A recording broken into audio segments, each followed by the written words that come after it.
Hello everyone and welcome to this video, which is in our Great Engine Middlegames series. I'm Grandmaster Matthew Sadler and we are interrupting this series of Torch videos for a newsflash. Leela has played a good game. So this video idea was given to me by a viewer of the channel. He pointed out a great Leela game that Leela had played as white against Dragon in the CCC20 bullet semi-finals. And as soon as I saw it, I loved it, and it also reminded me of a couple of very interesting human games. So we'll have a couple of digressions in this video.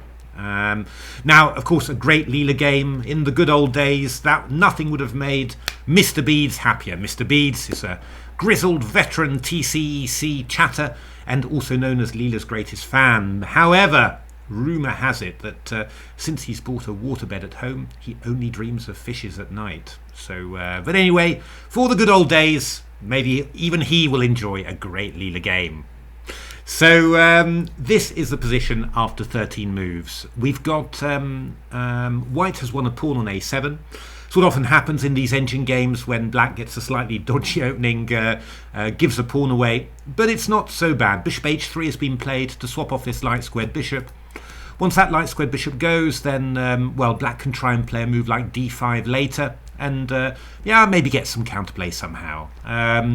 If you give this to Dragon and to Stockfish, for example, Dragon plays queen a4, bishop b6, and now even plays queen d1, bishop a5, bishop d2, rook a8, and well, you know, black's going to take on f3 and play h5, and you know, it's not so bad. It's still an extra pawn, but Stockfish managed to hold this against Dragon in my engine games.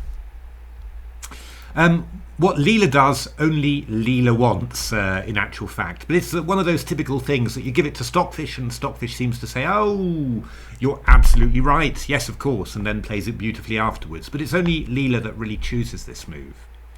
Now, what move did Leela play in this position? Well, let me just take you on a little tour, a little digression tour, because when I saw this example, I thought about a book that I'm reviewing at this very moment. It's a book by Mihai Marin against the player Vladimir Simagin. And I knew Mr. Simagin as Mr. Bishop h8. Mr. Bishop h8, what on earth do I mean? Well, the point was that we're having a look here at a game that Simagin played as black, and his white opponent played the move bishop h6, and in a number of such positions, particularly in the Dragon, this is from a 1e4 e5 opening, Simagin met this attempt to exchange off the dark squared bishops with the move bishop h8, an exchange sacrifice. And his idea basically was to say that, well, in the middle game, that dark squared bishop is not at all weaker than a rook. And in actual fact, you know, what it does, keeping that dark squared bishop on is key to organising an attack against the white queen side on b2. And indeed, if you have a look at what happened in the rest of the game, takes on f8, white played the move a3, wanting to stop the queen coming to b4 at a later stage, but it's too slow. You should be playing, it's often what happens when you sacrifice material, somehow your opponent doesn't react in the most aggressive way. You know, white should be playing h5 and trying to get the king side attack as quickly as possible, but Simagin's opponent played a3, and after rook b8, bishop d3, c5, e takes d5, knight takes d5, you suddenly see absolutely everything piling in to the white queen side, and actually, white did not last long. This queen came out with a check, sort of hemming in the white king. Rook d2, bishop b2, king d1, bishop c3, and white was so shocked he allowed rook b1 checkmate. But yeah, this sacrifice of the exchange in those positions, very much associated with Simagin. And but the key thing was, you know, these sort of exchange sacrifices were always intended for the attack. It was you kept a dark squared bishop so that it could attack a white king on the opposite wing. Well, going back to this position that we saw in Leela against Dragon, I think you can guess what Leela did in this position. Leela played the move Bishop H1. Bishop takes F1, King takes F1, and what's the idea of this? Well, the idea is certainly nothing to do with attacking, because after B6, Leela just takes off the queens with Queen D7, Knight D7. But it's all about long-term potential, and yeah, this is something kind of somewhat more tricky than just the idea of an attack. What has White got for the exchange? Well, first of all, a pawn, and there's this pawn on A3 that could move up to A5 potentially, and of course this bishop is cutting across the centre of the board and the queen side, and really dominating this rook on C8. Well, you've also got, you've got very few open lines. You've got none in actual fact. And this means that Black's rooks for the moment are really going to stay passive for a very long time. So what White's got this bishop that's sort of dominating that rook on C8. You've got really big difficulty for Black to get those rooks active, and you've got the possibility of breaking through on the queen side with A5, opening up some lines, and if the bishop on H1 is covering A8, that should give White's remaining rook actually a very big possibility of getting into through the A file into the 7th rank. The key thing is whether these sort of sacrifices are going to be enough to win. But yeah, somehow the engines don't worry about that. We humans do. Sort of if I played this against a weaker player, I'd be thinking, oh, that's fine, looks promising, but will I be able to force through the win? Even at this stage, I'd be thinking about that. Whereas the engines are just thinking about maximising their advantage and increasing their advantage. And to be honest, I think the best technical players like Magnus or whatever, they have a very similar mental approach. They don't think straight away about, is it going to be enough to win? They just think it's definitely going to be enough to make my opponent suffer. That's more than enough for me. The errors will follow from that pressure. I will also have to point out that I looked at the game. I actually looked at a blitz game from the ECF 24-hour blitz marathon for Ukraine. And this was a game Matthew Wadsworth against Brandon Clark, and it was actually this position where Black played Bishop H3. And once again, Matthew Wadsworth played this, and Peter Finn, English player, pointed out as well that he'd played this in a long play game a little while before. He played this idea with Bishop takes B7 as well, sacrificing the exchange in this way. Again, the queens are on. It's slightly more obvious, than the sacrifice that Leela plays. But again, the idea is the same. A light squared bishop cutting across the board, dominating the queen's rook there, and so do take a look at that on this channel. It's in the Great Human Game series, and well worth looking as well if you're interested in this theme. But okay, let's get back to the Leela game. We've seen all the previous examples. Let's see what Leela made of it and how Leela got the advantage. So King takes F1, B6, swapped off the queens, and then A4. So what Leela is looking for is to try and mobilise this guy. So Knight E6 was played, Knight D2, F5, Rook A1. And what's going to happen here? We're going to get the pawn to E3, the knight to B3, and we're just going to try and play A5 there. Once we play A5, well, either we're going to move that pawn onto A6 and just really tie down the black pieces, or we'll open up the queen side. That sort of depends what we want there. So G6 was played by Dragon, Bishop D5, nice little irritating move from Leela.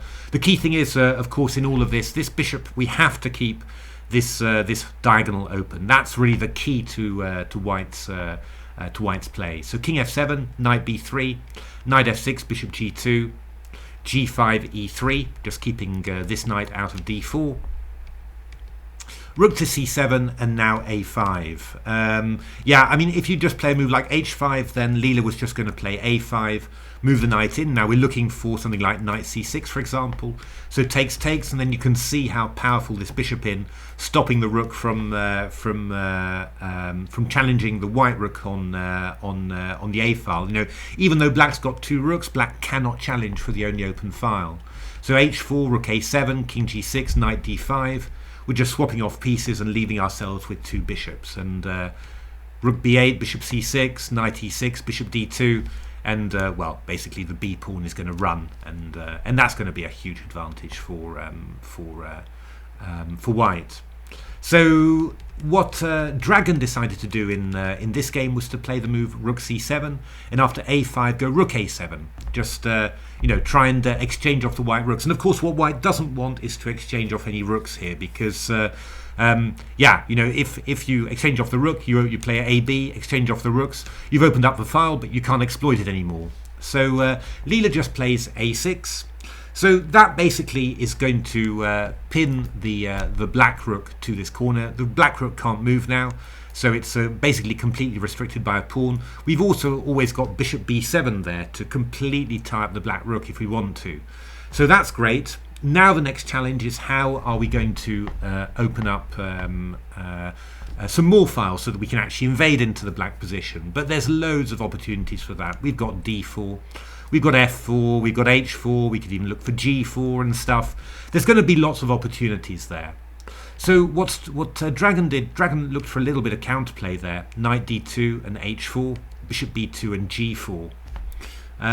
If you wait, we'll come and find you. So yeah, Dragon sort of tries to cramp the white position and try and stop black from doing that, but it doesn't really work very well. Bishop c6, king g6, king e2, bishop c7, rook g1, which is a very nice typical Leela move. I mean, you're sort of looking, are we going to play something like f3? Are we going to play something like h3 at some stage just to open up the position? Nobody knows, but it's just all threats. So Dragon took on g3, just stabilized the pawn structure and played rook h3.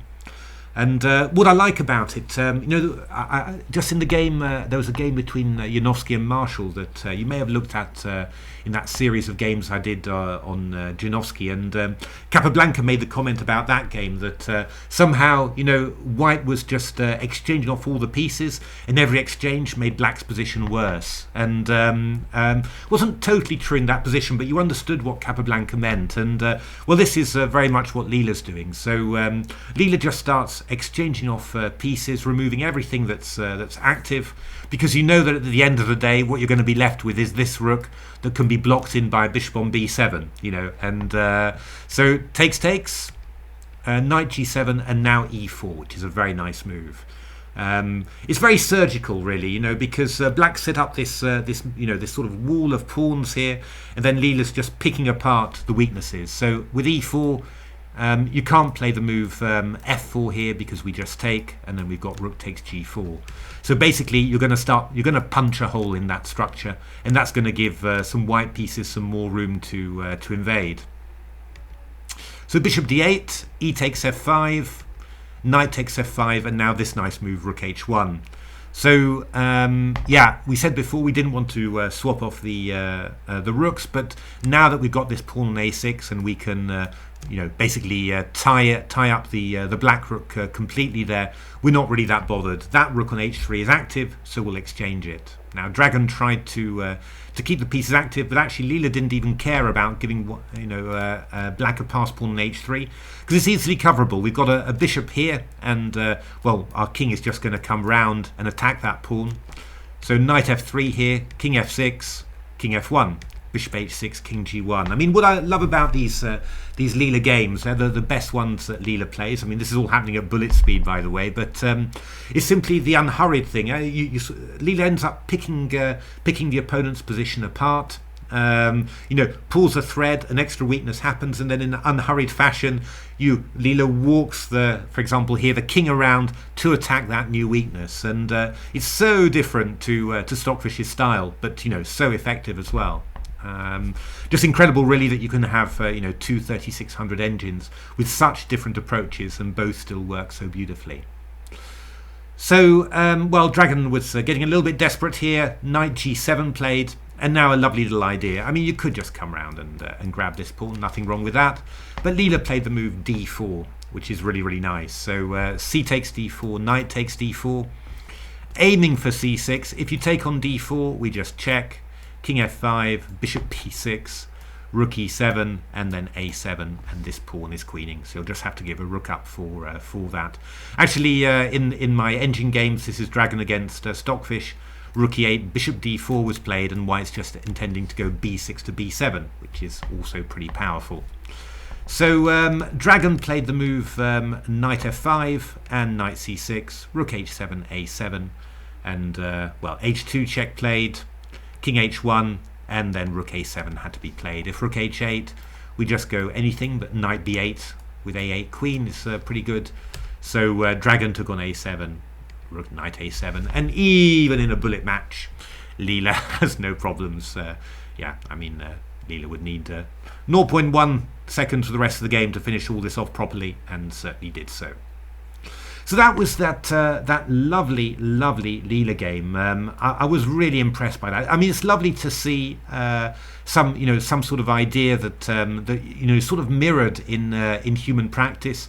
But as always, what's really lovely to see in those games is when it's just a little step further in an engine game. And yeah, this was particularly lovely. I mean, I've seen this bishop h1 idea as an attacking idea, but just to go for a long-term positional compensation and just say long-term, this bishop on h1 is going to dominate this rook on c8, and I can just exchange off queens, don't care at all, and that resulting a queenless middle game is just going to be completely winning for white. I mean, that is quite amazing. And well, I mean, Leela goes ahead and proves it. I mean, basically, just that extra pawn on the queen side gives white the opportunity. You have that potential for expansion, either to open the a file, which black can't challenge because your bishop covers, or to get a pass pawn on a6, after which you just swap over to the other side and just surgically tear apart the black structure and force some extra invasion points. And